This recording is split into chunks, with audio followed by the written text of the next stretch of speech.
These were the Cleveland Browns as the 1968 season began. Their names were familiar ones: Frank Ryan, Ernie Green, Gary Collins, Bill Glass, and Lou Groza. They were stars.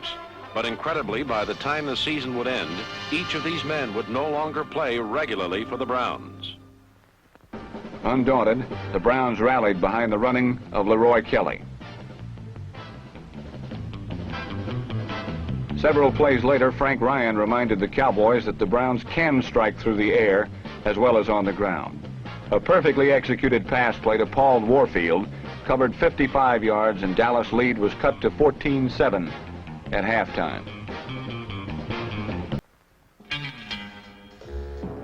After barely beating the Saints in the opener, Cleveland faced the Cowboys and Rams without Ernie Green, who had been injured. A decline in offense was expected, but no one was prepared for the disaster that followed. First, in the Cotton Bowl,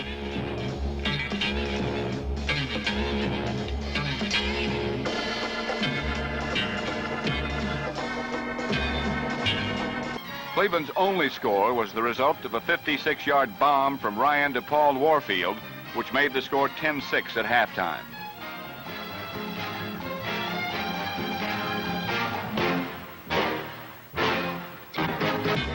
Then in Cleveland, where 83,000, with the exception of Coach Collier, sat in silence as the Browns' attack simply disintegrated.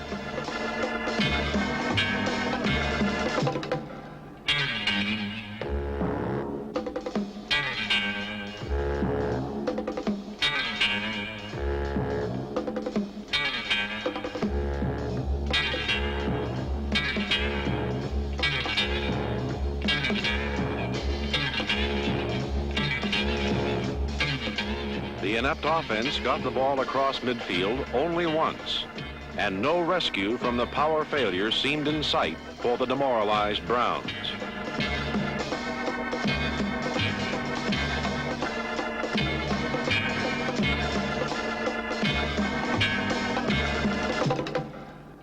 Then Blanton Collier made the most dramatic decision of his career. He replaced Frank Ryan, a championship quarterback, with newcomer Bill Nelson, an oft-injured but highly respected passer from Pittsburgh.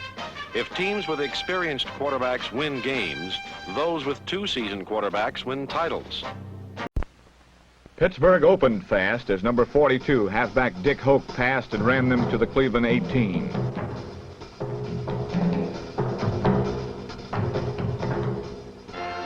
From there, Booth Lustig booted a three-pointer for the Steelers. But this lead didn't last long, as the Browns came right back the next time they had the ball. Quarterback Bill Nelson hits on a 38-yard pass to Gary Collins, number 86. From the 20, running back Charlie Lee streaked to the end zone for a touchdown and a pat on the back. Cleveland leads 7-3.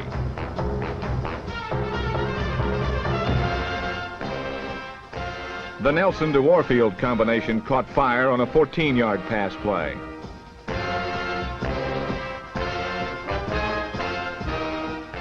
There's a change in direction, but it's still Nelson to Warfield for 28 yards and a touchdown as Cleveland increased its lead to 14-3.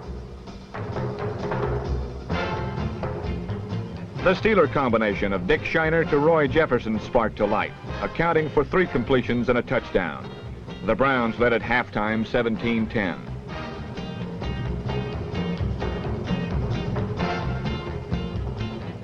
Still hot at the beginning of the second half, Shiner connected with J.R. Wilburn for 19 yards.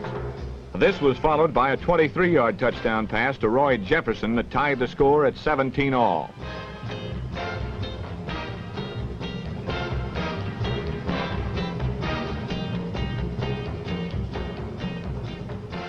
But moments later, the Browns took the lead again on Leroy Kelly's 2-yard smash.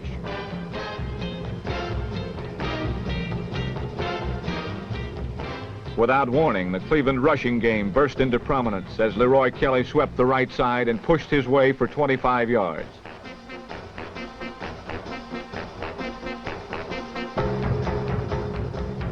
Charlie Lee then bounced 20 yards to the Pittsburgh 33.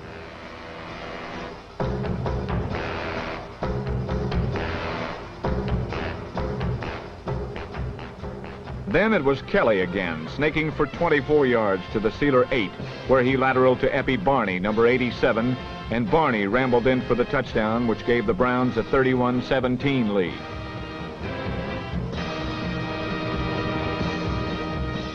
Pittsburgh hit with a surprising score of its own as number 20, Paul Martha, picked up a fumble and galloped 60 yards for a touchdown, which made the final score Cleveland 31, Pittsburgh 24.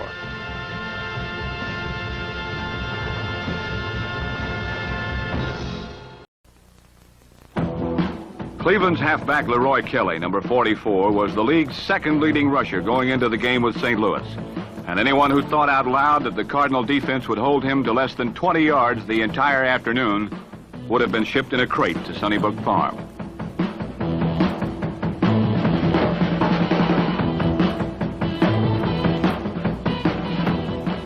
But Kelly was held to less than 20 yards rushing.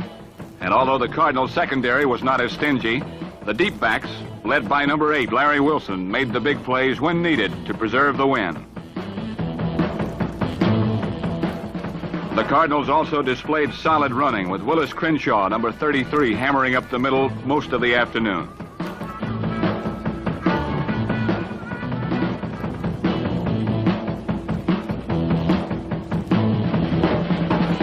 His drive and spirit was typical of the Cardinal performance as he rushed for just over 100 yards.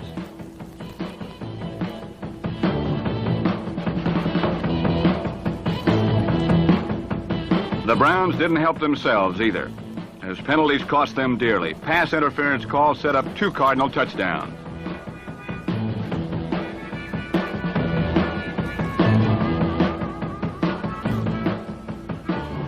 This 2-yard slant by Roy Shivers put the Cards ahead 20-0 in the second quarter.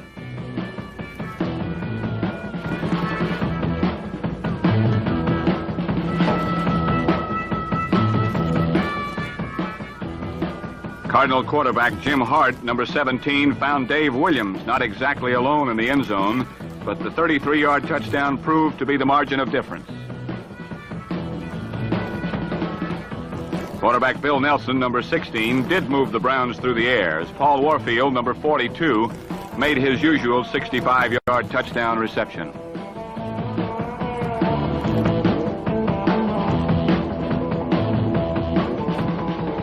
Tight end Milt Morin, number 89, also had success during the afternoon, catching passes for long yardage.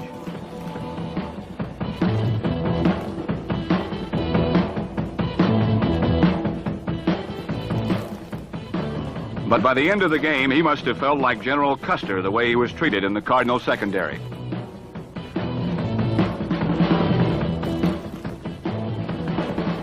The Browns threatened often, but without Kelly's running, the passing attack couldn't do enough as the Cardinals put it all together to beat the Browns 27-21.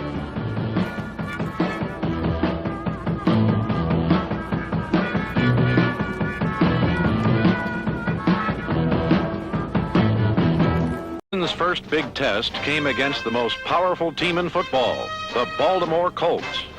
The Colts had John Unitas, Earl Morrall, and the best defense in the game. On this afternoon of October 20th, the Browns faced more than a fine opponent. Critics had labeled them a team that never won the big games. But from the first play of the game, a confident Bill Nelson and an aroused Cleveland team regained its pride and instantly turned an entire season around with a resounding upset of the Colts. Nelson followed the game plan to perfection. It was nothing fancy. Nelson understood what he could do against the expert Baltimore defense. He took what he could and discarded the rest. This meant Leroy Kelly's running and the short passing game.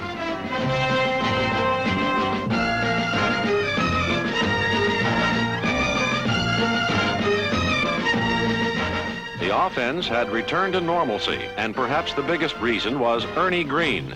The fullback was making his first start, and his contribution was immeasurable.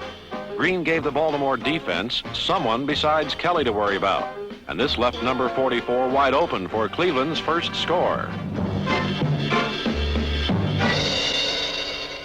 This was also the day the youthful defense put it all together.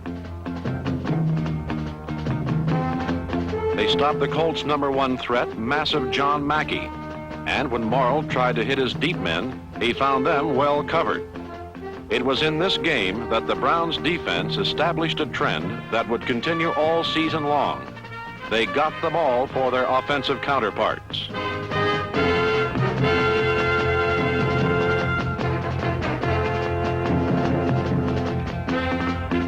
Nelson continued the emphasis on the short pass and took advantage of the breaks to hit Paul Warfield with a sideline shot to give Cleveland a 14-7 halftime lead. Don Shula substituted quarterbacks in an effort to spark the Colts, but on this day, it mattered little who was across the line from a devastating Browns defense. The onslaught continued despite Unitas' presence.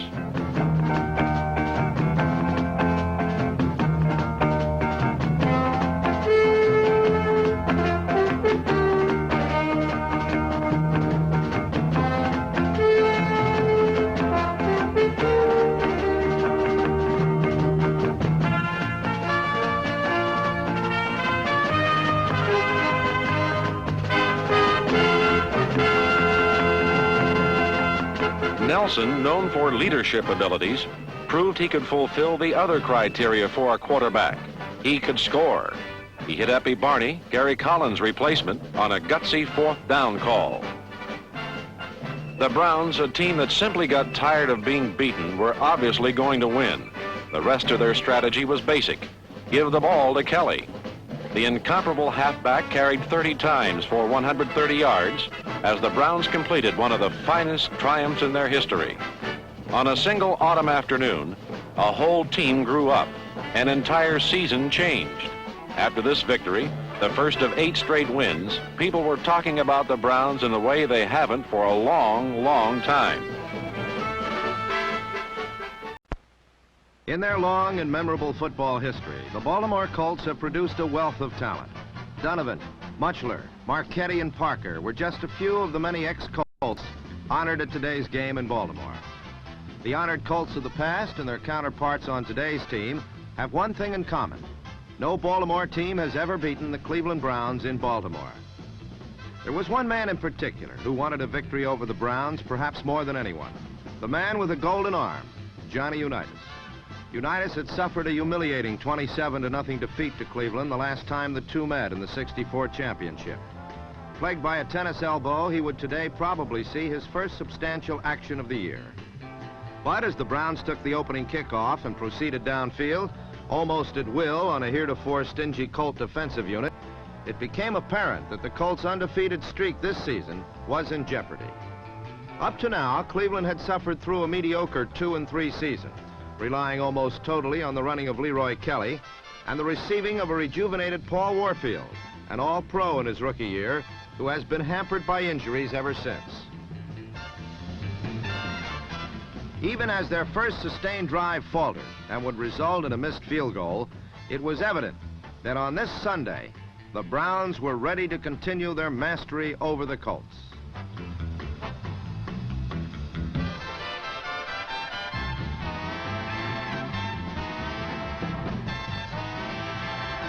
Jim Kanicki. He was the man that caused the fumble with a blindside shot at Morrill, giving Cleveland the ball on the Colts' 37.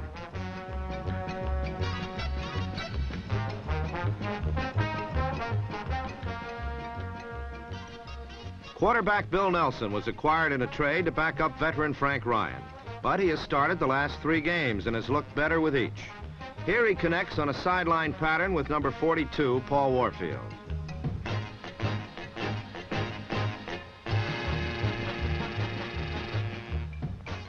Like Gale Sayers, number 44, Leroy Kelly has moves he himself didn't know existed.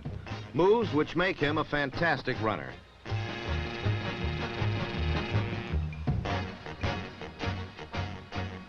Nelson again went for a down-and-out pattern to Warfield, and due to loose coverage by Lenny Lyles, this play worked well all day. Along with his moves, Leroy Kelly has power, and this burst brought the ball to the 1. Kelly's backfield partner, Ernie Green, is valuable not only as a runner, but in other ways. And we see why on the next play. as Green executed a magnificent fake which allowed Nelson to flip a pass to Kelly for the touchdown. Cleveland led 7-0 near the end of the quarter. Guided by Tom Matty, the Colts' versatile setback, who can do it all, and does it with a style which, like the Cowboys' Dan Reeves, doesn't command headlines, but without which the Colts would not be a consistent winner. Cleveland then rolled to its second touchdown of the half, eating up most of the remaining time in the process.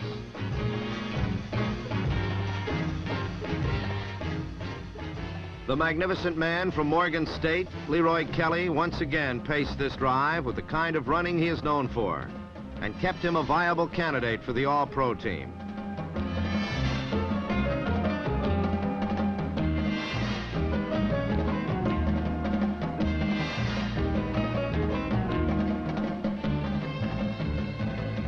Frank Ryan rarely threw to his tight end, but Bill Nelson has used number 89, Milt Morin, effectively this year. And Morin, who was highly touted as a rookie, has the assets to become a great tight end.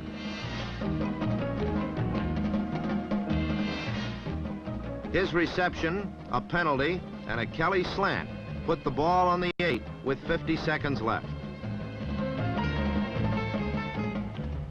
Ernie Green, used as a decoy on the Browns' first score, here became a receiver.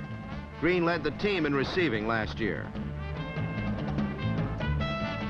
Then on 2nd and goal from the 5, Paul Warfield again beat number 43, Lenny Lyles, to the outside, and a perfectly thrown pass by Nelson produced 6 more points. Don Cockcroft, the Browns' new place kicker, converted, and it was now 14-7, with only seconds left in the half. One of the few he has made all year was to go for the bomb. Ben Davis, number 28, looked like a Colts receiver as he took the pass on the run and ran the clock out with his interception. A spirited defense, a solid quarterback, and a super runner had given Cleveland a surprising halftime lead, 14-7.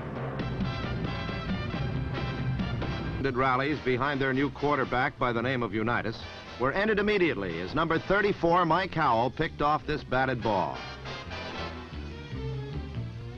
It was to be the Browns, not the Colts, who would score, and they started right off using the strategy that had worked so well in the first half, running the famed Cleveland sweep and hitting on the short passes to tight end Milt Morin.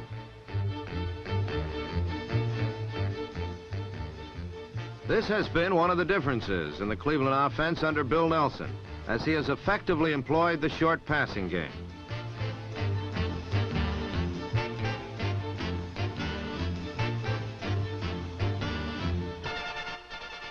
Another big difference for the Browns today was Ernie Green, who played his first game of the season after a preseason injury. The Colts defense was unable to key on Kelly. Nelson was hitting Warfield at will with sideline passes, and this one to the Baltimore 8 was no exception. Then it was Kelly on the sweep right.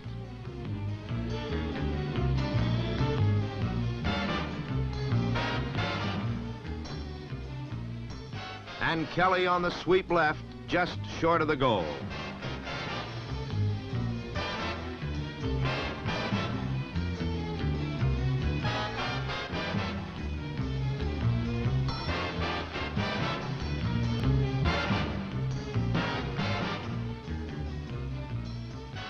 The Colts' proud defense, which had allowed opponents an average of just over 10 points a game so far this season, had to hold for one more down.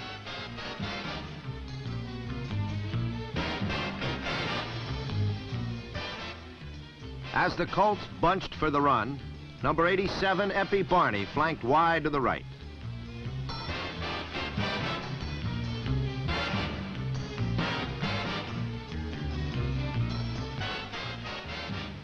And Nelson found him streaking across the end zone for the touchdown. Barney has replaced the Browns' fine flanker, Gary Collins. This year, someone with a name other than Groza is kicking for the Browns. Number 12 is his number, and Don Cockcroft is his name.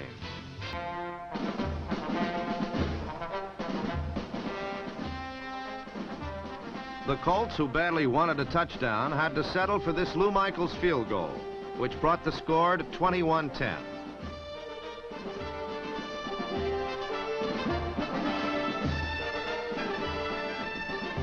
Another look shows that veteran Orr just missed a fingertip grab of the ball.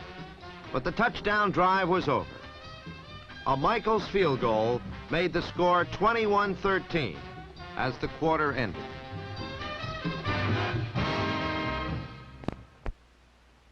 The first time Baltimore got the ball in the final quarter, disaster struck again.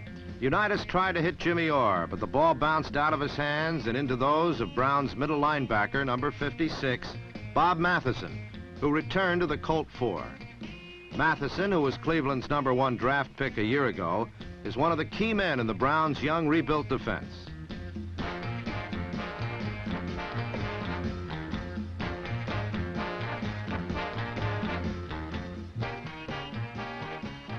The Browns needed one play by the fantastic Kelly to take the ball in and move the game further away from the Colts' reach. The kick was blocked, but the score was now 27-13. The troubles were still not over for John Unitas. Number 82, Jim Houston, narrowly missed an interception. But Cleveland didn't have long to wait, as in the next play, a good rush by defensive tackle Johnson, an orange helmet, and number 80, Bill Glass, combined for the third interception of Unitas.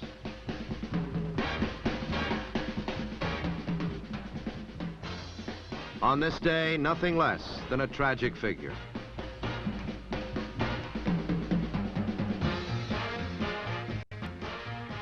Quarterback Nelson went to his Kelly-Green combination, a partnership that last year resulted in over 2,000 yards on the ground, figures far surpassing any other tandem in the league.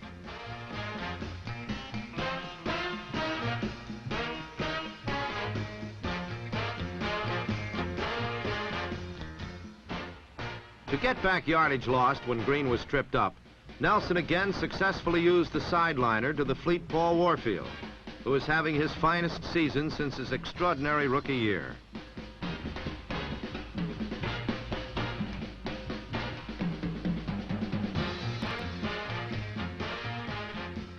Ernie Green's value to his team is demonstrated on this play, which found him wide open in the middle for a first down. It is no accident that for the first time this season, the Browns' powerful offense returned to form on the day Green made it back to the starting lineup. On this occasion, the Browns were unable to convert their interception into the full 7 points.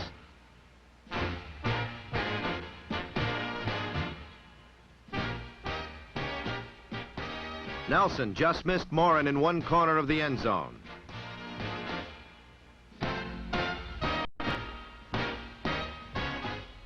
And on the next play, in the opposite corner, Warfield thought he had the touchdown.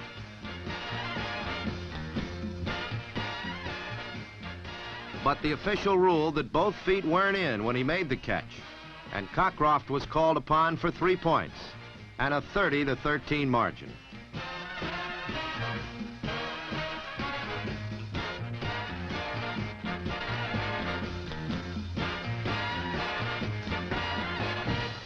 But on the next play, Morrill found Richardson near the uprights to bring the Colts within 10 points.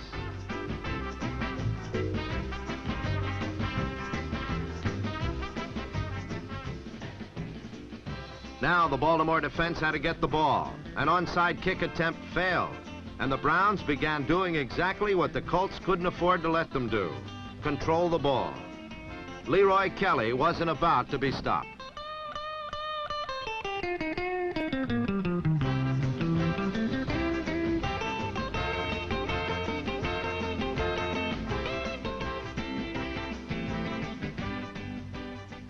The Browns repeatedly knifed through the huge Baltimore front four behind the kind of blocking from their offensive line that had been sorely missed in their previous games.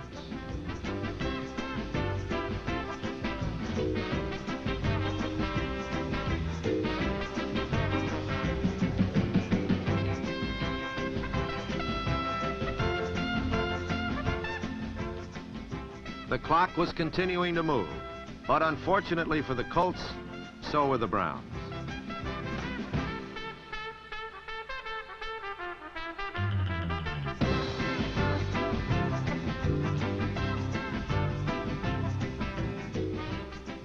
Kelly, last year's league leader, amassed a total of over 130 yards on the ground for the day.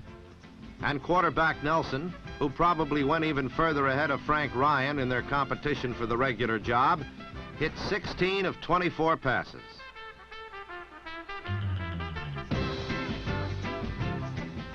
As Kelly continued to eat up valuable seconds, it was apparent the Browns had achieved a stunning upset. Critics had contended they were a team who recently have never won a game they weren't supposed to win. Today, they were absolved of the charge. The clock ran out, and so did Baltimore's winning streak, 30-20.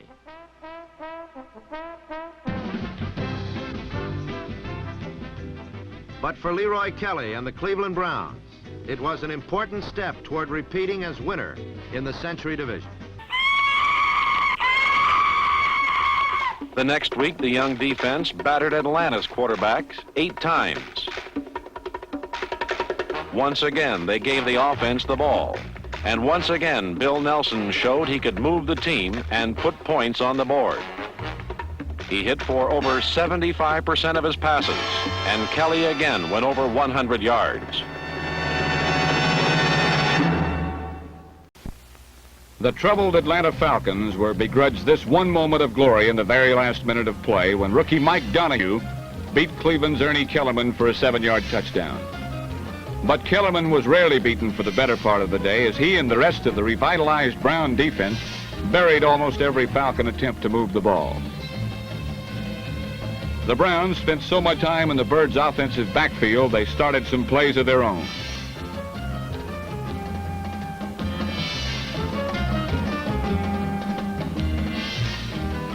They get you from the outside and from the inside.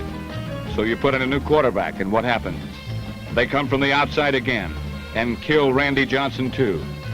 Cleveland pressure caused each Falcon quarterback to throw for an interception apiece. The fired-up Cleveland defense, led by number 88, Ron Snido, dumped Johnson and Berry 7 times for a total of 51 embarrassing yards.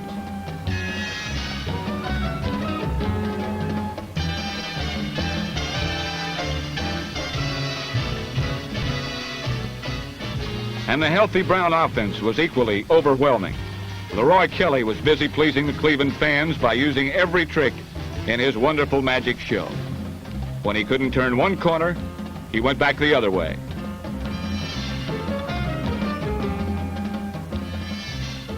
And when he could turn the proper corner, he did, with a special mixture of power and finesse. He carried 19 times for 119 yards, over the 100-yard mark for the 4th time this year. With the help of an effective offensive line, another trick, a slant off right tackle that looks like a 40-yard dash. Amazing Leroy accounted for 2 touchdowns and thoroughly made up for his poor showing 2 weeks before when the Cleveland fans saw the Cardinals hold him to a mere 5 yards.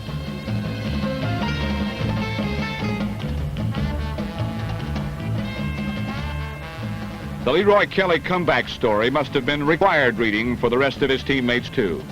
Veteran Paul Warfield turned a first-quarter Bill Nelson flat pass into a 32-yard rump.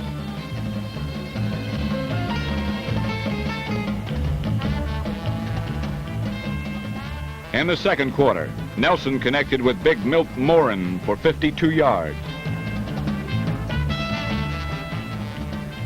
In the fourth quarter, Nelson and Warfield teamed up to complete the humiliation with a 22-yard touchdown. The day clearly belonged to Cleveland, who proved their win over Baltimore the week before was no mistake and stayed nicely tied for first in the division. Against the rugged 49ers, rookie Don Cockcroft kicked 4 field goals, 1 from 46 yards. And Leroy Kelly had his greatest day as a pro as he propelled his way for 174 yards. The defense continued its hard-hitting display of alertness by recovering 3 fumbles and intercepting 2 passes. And Bill Nelson threw 2 touchdown passes to Milt Morin as Cleveland showed it could win by coming from behind.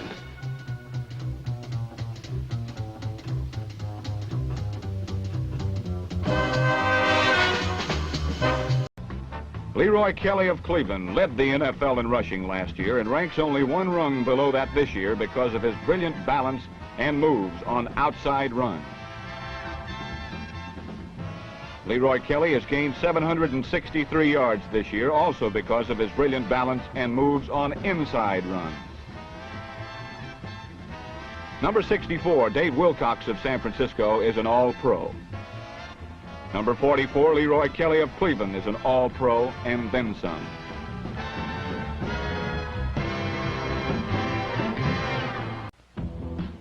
When the Browns came to San Francisco, they knew that the 49ers were as much improved as they were. They also knew that they were in part responsible for the 49ers' improvement when they dealt them the league's leading receiver, Clifton McNeil, number 85. After McNeil's 35-yard reception, quarterback John Brody's play-action fake to number 22, Gary Lewis, froze the Brown defense. The result of the fake was worth a touchdown to John David Crow and an early 7-3 lead. Tight safety Alvin Randolph of the 49ers has justly deserved his reputation as a fierce hitter and a clever defender. Randolph, number 27, saved a possible touchdown when he deftly nudged number 89, tight end Milt Morin, out of position and made a spectacular interception.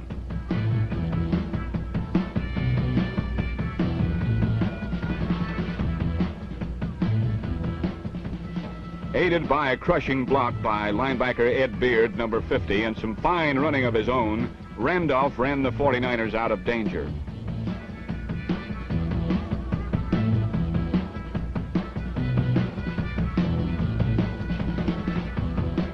In the second quarter, the 49ers increased their margin to 14-3 on the bullish charges of fullback Ken Willard and a 9-yard touchdown pass from Brody to the sure-fingered McNeil.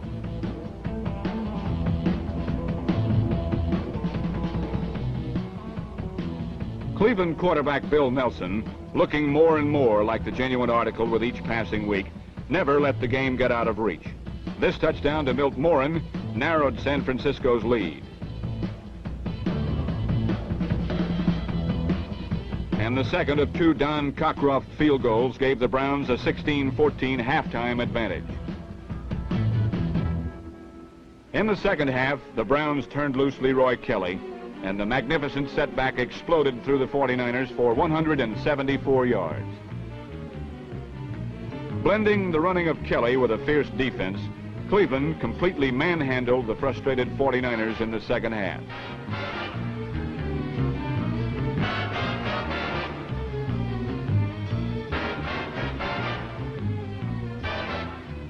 The Browns' often maligned defense shrouded 49er runners with an umbrella of white jerseys.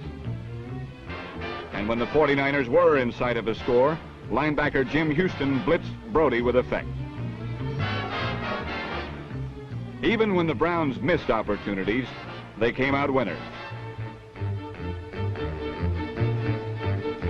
Remember the line, the bigger they are, the harder they... Well, you thought it was true, and so did Kermit Alexander, number 39, until he met someone bigger named Walter Johnson. The Browns' offense perfectly complemented their defense with a fourth-period touchdown by Milt Morin that ran the score to 33-14. The 49ers scored a last-gasp touchdown, but it was much too late as the Browns remained tied with the Cardinals in the Century Division. Against New Orleans, Green's replacement, Charlie Haraway, ran through the Saints for over 80 yards. He had help in the offensive show as an indestructible force named Kelly contributed 127 yards and 3 touchdowns. The fourth straight victory gave the Browns undisputed possession of first place in their division.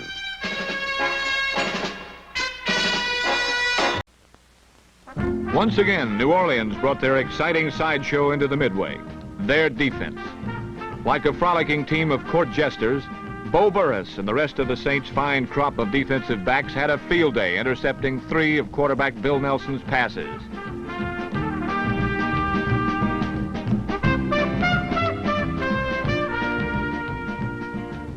But if the Saints had the sideshow, Cleveland provided the main attraction.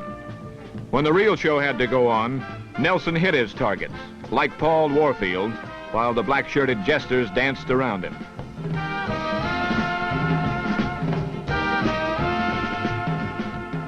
Then Leroy Kelly came on like the prima donna dancer for his 6th game over 100 yards, while his entourage cleared out the pretenders from the stage in front of him.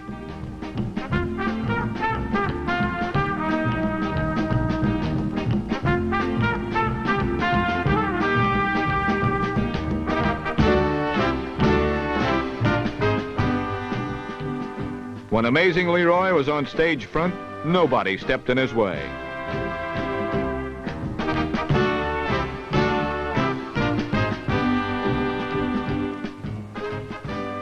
He ran up the score and even caught some of the bouquets. This year, Bill Nelson has been the coach for the comeback story of another star. Paul Warfield has had his best year since he was a rookie, a renewed outside threat.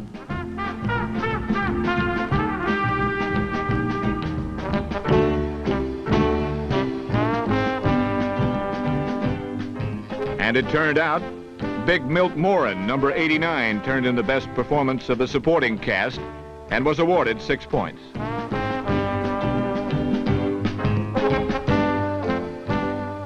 Then New Orleans had a star in last year's All-Pro defensive back Dave Witzel to keep the sideshow alive with a steal to set up a touchdown. So nimble Dan Abramowitz took a Carl Sweetan pass for 8 yards and made the sideshow look a lot like the serious stuff.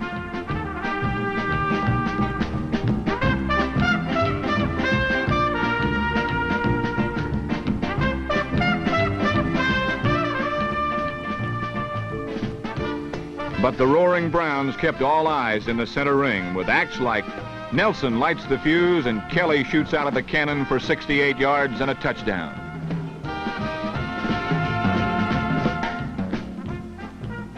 The Browns won 35-17 and put on a show like the first-place Century Division team they now are. November 17th, a gray, cloudy day in Pittsburgh was billed as a duel between 2 traded quarterbacks, Nelson and Dick Shiner. But the Browns' defense quickly took care of the Shiner half of the duel. Each of the 4 backs, Barnes, Kellerman, Davis, and Howell, stole a pass, as the Browns plucked 6 interceptions and 1 fumble out of the hands of the Steelers.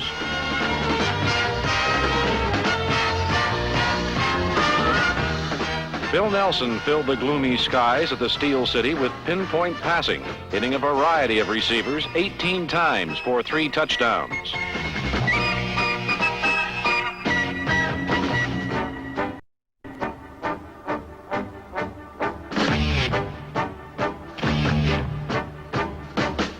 The square-faced quarterback celebrated his homecoming with a rest on the sidelines, while Frank Ryan joined the parade and unleashed touchdown bombs to both Charlie Haraway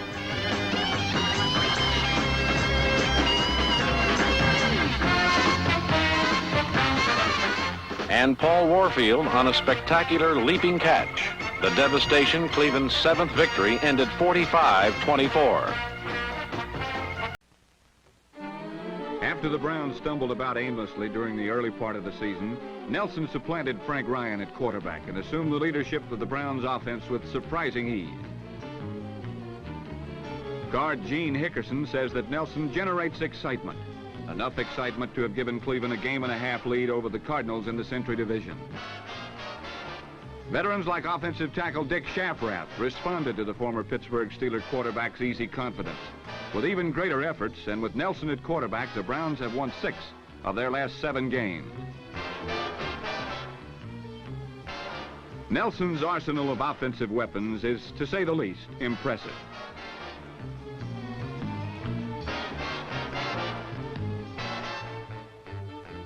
The offense is laden with superstar Leroy Kelly, number 44, the NFL's top rusher, and number 48, Ernie Green, whose selfless play often goes unnoticed by almost everyone except his teammates.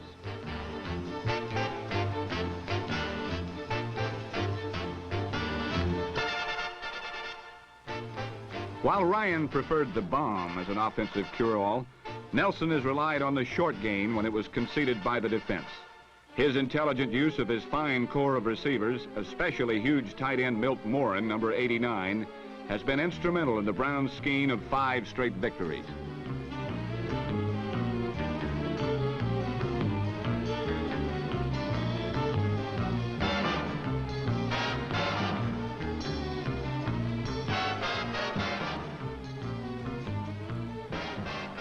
This week at Pittsburgh, Nelson was so blazingly accurate that even errors like this one by Leroy Kelly weren't serious, and appreciative Cleveland fans thanked the Steelers for their gift. Right from the start, it was obvious to Nelson that it would be tough to run through his former teammates, so he passed over them to Morin. Then, with the defense spread, he sent Leroy Kelly up the middle, and the mighty burner gave Cleveland a 7-0 lead.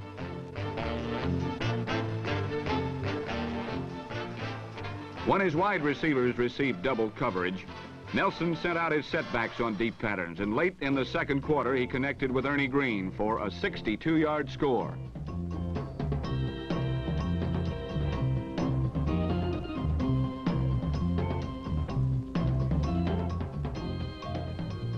In the second period, Green scored again, this time on a screen pass that was highlighted by number 73, Monty Clark's crushing block and some determined running by Green.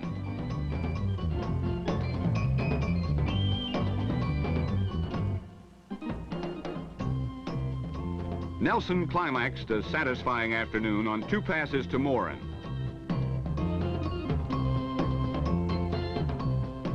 The first covered 33 yards.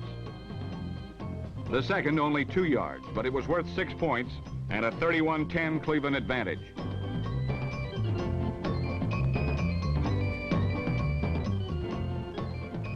Nelson left the game in the fourth quarter with a bruised ankle after he had amassed 258 yards on 18 completions and had thrown for 3 touchdowns. Frank Ryan, in the unfamiliar role of a substitute, was rusty on his first series and threw an interception that was returned for a touchdown by Ray May.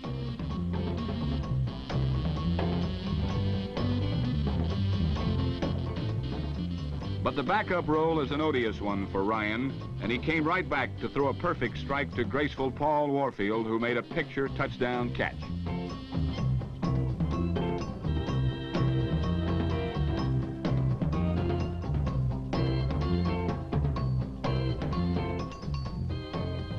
Catching number 59, Ray May, in a blitz, Ryan threw a check screen to Charlie Haraway, who thundered his way through the battered Steelers for the Browns' last score.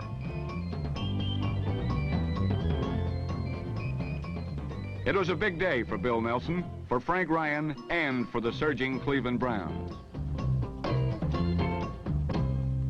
The following week against the Eagles, Leroy Kelly became only the 3rd man in history, along with former teammate Jim Brown and Packer Jim Taylor, to top 1,000 yards rushing 3 times.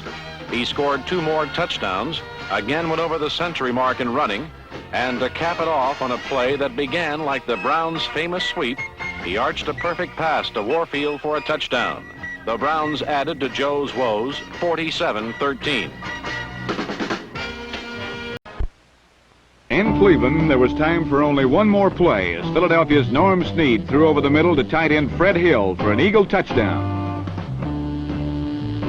Unfortunately for the Eagles, Cleveland had a 41-point lead at the time.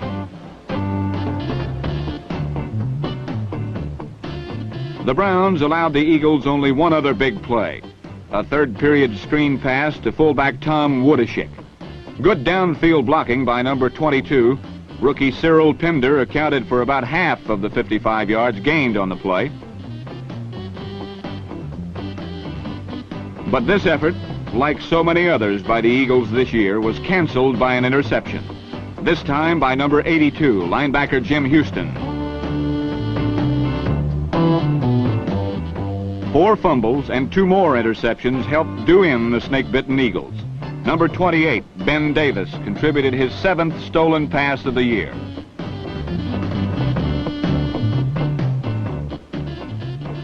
Number 89, Mike Ditka, finally caught up to offer his congratulations. Cleveland's passing was more dependable. Bill Nelson continued his recent success story as he hit flanker Paul Warfield for an early 7-0 lead. But the big story was league-leading rusher Leroy Kelly, who darted and danced through the Kelly Green Eagles for 108 yards, the 7th time this season he has surpassed 100 yards. Kelly became only the 3rd man in NFL history to rush for 1,000 yards in 3 consecutive seasons.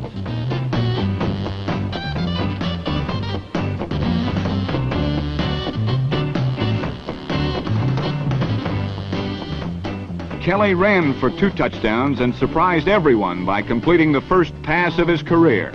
Good for 34 yards and another touchdown by Paul Warfield.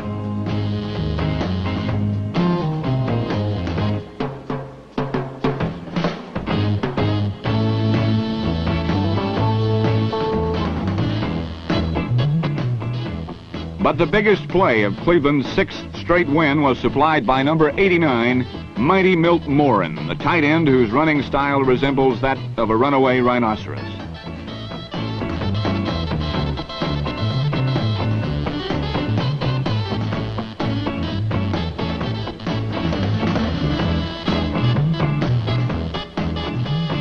Cleveland's scoring was closed out by substitute quarterback Frank Ryan as he hit number 26, running back Reese Morrison, an obscure rookie from Southwest Texas State, who scored his 2nd touchdown of the day. For the Browns, the longest winning streak of the NFL season. For the Eagles, well, it's been 26 years since an NFL team lost its first 11 games. 7th straight win in a driving rainstorm against the New York Giants. The field conditions affected Tarkenton, who couldn't scramble, and it bothered his receivers and his runners, who couldn't hang on to the ball.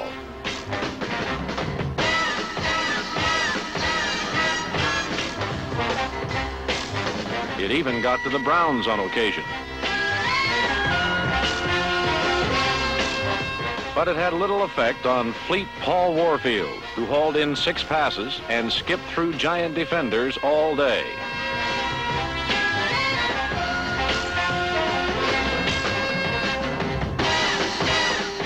The field certainly didn't affect the great Kelly, who scored 4 touchdowns in a brutal display of power running.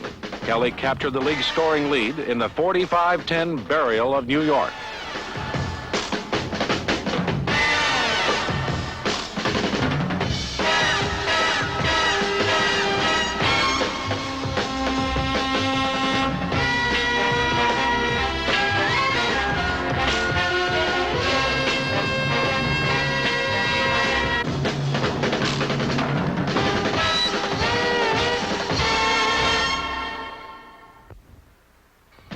The Browns' timetable for victory was accurate, but taken in stride as they narrowly defeated Washington for their 8th victory in a row and their 4th title in 5 seasons under Collier. The almost subdued acceptance of the Century title was due to the belief shared by the whole team that only a victory over Dallas in the playoffs would satisfy their ambitions. For a young team that was supposed to go nowhere, the prevailing mood was, we haven't done anything yet.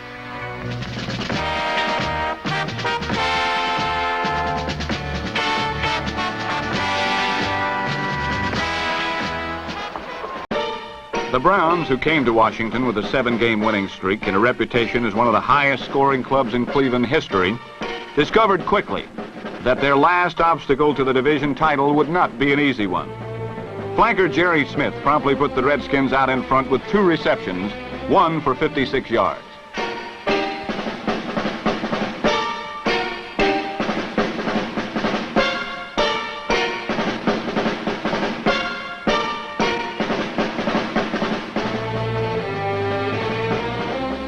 Late in the 2nd period, quarterback Jurgensen, healthy for the first time in weeks, moved his team on an 83-yard drive against the youthful Cleveland defense that included 5 consecutive completions, the last to halfback Pete Larson for their 2nd score of the half. Cleveland's offensive platoon, which had been averaging nearly 40 points a game during their winning streak, sputtered for most of the first 30 minutes. The only offense was displayed by number 89, massive Milt Morin. The tight end has become a devastating weapon, and today with Paul Warfield double team, the 250-pound Morin ran wild with 6 passes for 133 yards.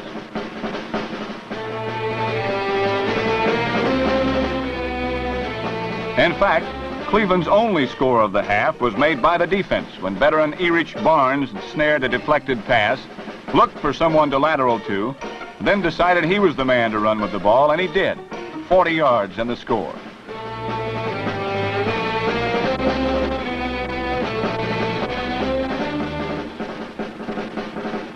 The Browns, who have come from behind to win 5 of their games, looked considerably better in the second half. While the opportunistic Cleveland defenders, the best bunch of pass thieves in the league, were picking off 2 more, the Browns' famed ground attack finally moved into gear. Charlie Haraway, a rapidly improving runner, ran and hurdled over defenders on one side,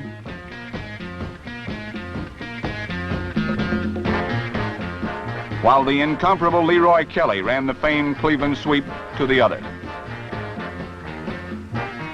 Kelly, the league's leading runner and scorer, then took the ball over from the 1 for the tying score. In the fourth quarter, after a go-ahead field goal, the Browns further increased their margin with a play that has become a regular occurrence, a Nelson to Paul Warfield bomb. The catch gave Warfield, who averages 20 yards on each one, a team record for yards gained receiving in a season. Despite the fireworks, the game still wasn't over. With a minute to go, Jim Ninowski hit Pat Richter, who hung on despite a smash from Bob Matheson. Mistreatment by Cleveland's front 4 had benched Jurgensen, but Ninowski knew what to do with his chance, and he found Charlie Taylor in the corner of the end zone to bring Washington to within 3 points.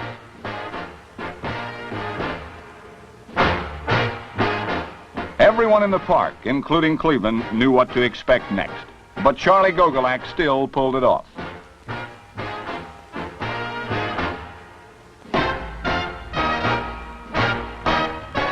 The successful onside kick gave Washington one last opportunity, but the Browns' defense ended it by dumping Ninowski before he could get the ball off.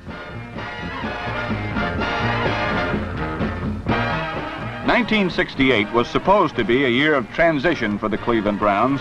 Despite the fact that one half the squad is in its first or second year, they gelled into a team with an explosive offense, an alert defense, and more importantly, one with the momentum and confidence to go all the way. Now, Cleveland has this special combination called the Bill Nelson to Paul Warfield, which worked just about as well as it had all season. But St. Louis would shut every door on the way to score.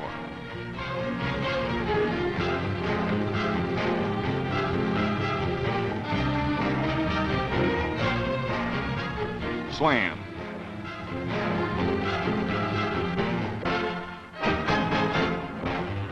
Cleveland had to settle for kicking, which Don Cockcroft does very well. 50 yards if necessary. And at the half, it was the Cardinals 13, Browns 6.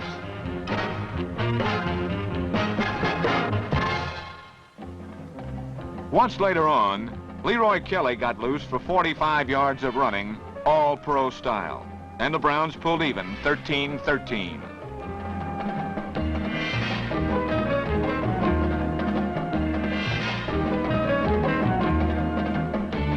Bill Nelson has been running a championship team all year. He has been throwing to a fine battery of receivers. Late in the game, he hit his big fullback, Charlie Haraway, to see if he could break through the entrenched Cardinal defense.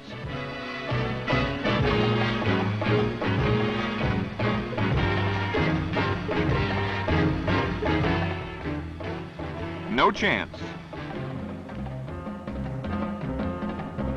A little wishful pass didn't help.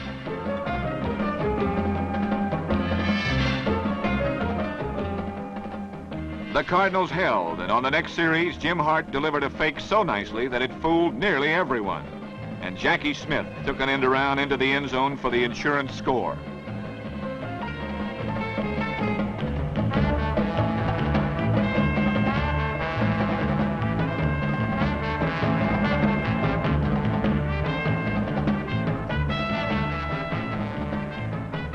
Cleveland won the division title, but a rivalry is something else again. St. Louis beat them twice this year, this time 27-16.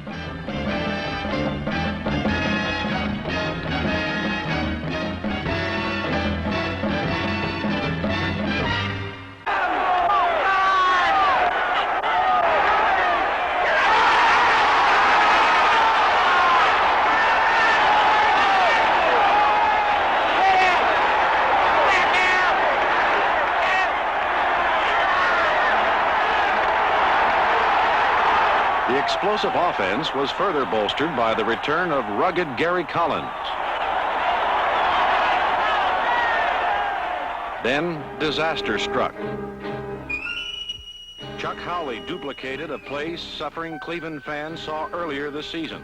It looked like the Dallas jinx would hold.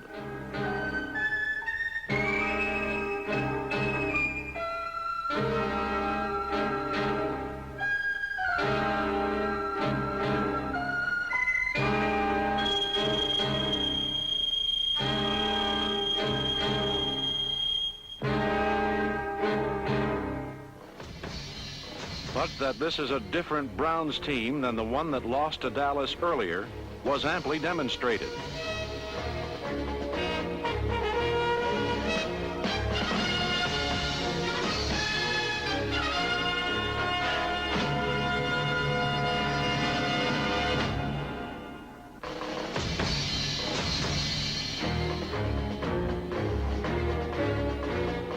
The touchdown pass to Kelly was important because it came before the half. And when the third quarter opened, it clearly was the Browns that had the momentum.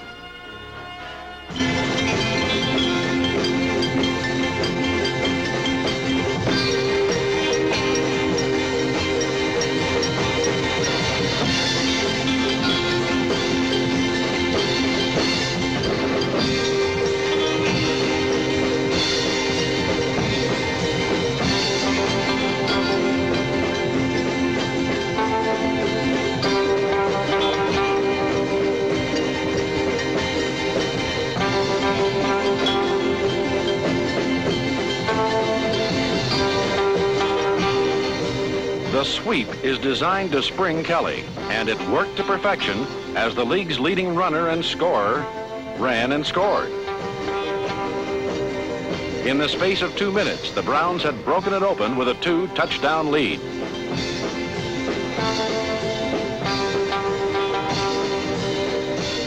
Craig Morton replaced Don Meredith at quarterback, but it made no difference to the Browns who was quarterbacking.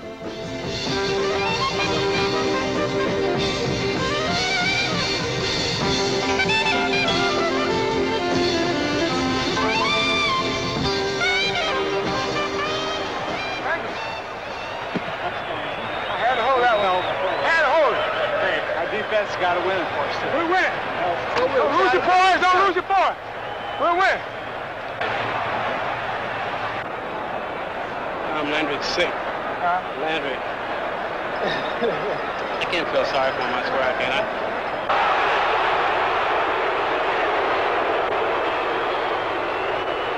Run that clock out, Big O! A subpar Ernie Green scored the clincher.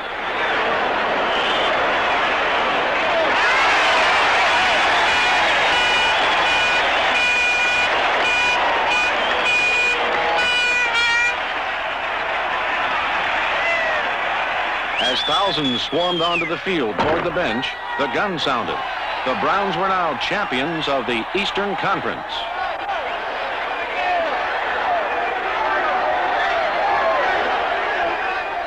The season ended for the Cleveland Browns. A twisted goalpost symbolized their defeat.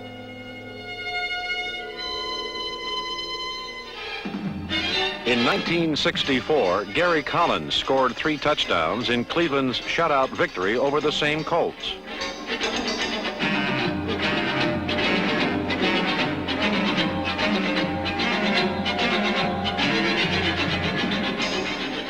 Now it was 1964 all over again, but in reverse.